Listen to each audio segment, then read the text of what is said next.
किसी भी देश में तानाशाही ज्यादा दिन तक नहीं चलती। एक वैगनर ग्रुप इस देश में भी तैयार हो रहा है। संजय राउत ने जिस वैगनर ग्रुप का नाम लिया है, पहले उसे समझ लीजिए। वैगनर ग्रुप पुतिन की प्राइवेट आर्मी है। इसके लीडर का नाम येवगेनी प्रिगोजिन है। इसी शख्स ने पुतिन के खिलाफ बगावत छेड़ी। 2 दिन पहले रूस के 2 शहरों रोस्टोव ऑन डॉन और वोरोनेज पर कब्जा किया और बाद में पुतिन के गुस्से और बेलारूस के प्रेसिडेंट अलेक्जेंडर लुकाशेंको के दखल के बाद अपना फैसला वापस लिया। बीते 2 दिन से तस्वीरें पूरे देश में ट्रेंड कर रही हैं। लेकिन सवाल है कि पुतिन और वैगनर ग्रुप का नाम संजय राउत ने क्यों लिया? आखिर क्यों उन्होंने महागठबंधन को हिंदुस्तान का वैगनर ग्रुप बताया, इससे कंपेयर किया? इसके लिए उद्धव ठाकरे वाले सामना के संपादकीय का ये हिस्सा देखिए। इसमें लिखा गया है, मोदी की सत्ता को चुनौती देने वाले लोकतंत्र रक्षक वैगनर ग्रुप एक साथ आया। ये ग्रुप किराए का नहीं है, ये महत्वपूर्ण है। पुतिन की तरह ही मोदी को भी जाना होगा, लेकिन लोकतांत्रिक मार्ग से। पटना में वैगनर ग्रुप ने यही संकेत दिए हैं। हिंदुस्तान में फ्लोट की गई so called political Wagner group वाली थ्योरी जब तक देश के सियासतदानों तक पहुंचती, जब तक रिएक्शन सामने आते, तब तक सामना के इसी संपादकीय का एक और हिस्सा वायरल होने लगा। इसमें लिखा था, पुतिन को भी झटका दिया जा सकता है और तानाशाह के मन में हड़कंप मच जाती है। ये वैगनर की बगावत के रूप में दुनिया ने देखा। अर्थात किसी भी तानाशाह के मन में ऐसी दहशत कभी न कभी निर्माण होती है। पुतिन हो या मोदी, उन्हें बगावत का सामना करना ही पड़ता है। हिंदुस्तान की सत्ता अहिंसक वैगनर मार्ग से ही उल्टी जाएगी और वो मार्ग मतपेटी है। कि पुतिन जैसा एक हुकुमशाह, तानाशाह, उसके खिलाफ भी बगावत हो गई ना।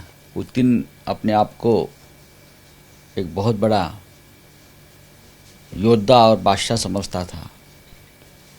पुतिन को समझौता करना पड़ा।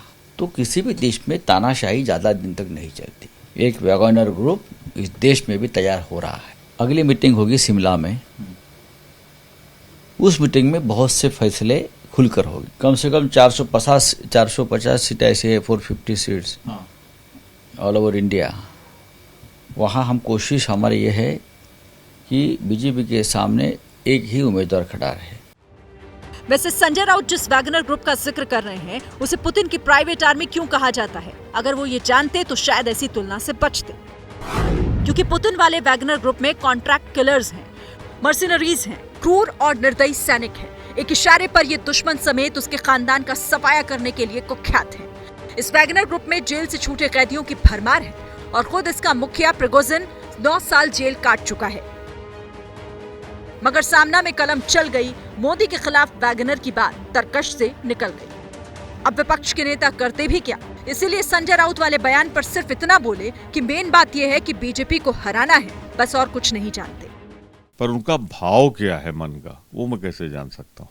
मैं इतना जरूर कर सकता हूँ कि उद्देश्य हमारा है, हम सब इकट्ठा हों और एक तानाशाही का वातावरण ला रही है, हम उसके खिलाफ हैं। विपक्षी एकता की पटना बैठक ने मोदी सरकार के पतन की मुकम्मल जमीन तैयार कर दी है। भारतीय जनता पार्टी की 2024 में वापसी कतई संभव नहीं दिखती। शिवसेना ने सामना के माध्यम से जो बात कही है, मोदी सरकार को हटाने की बात जो कही है, वो बिल्कुल सही है।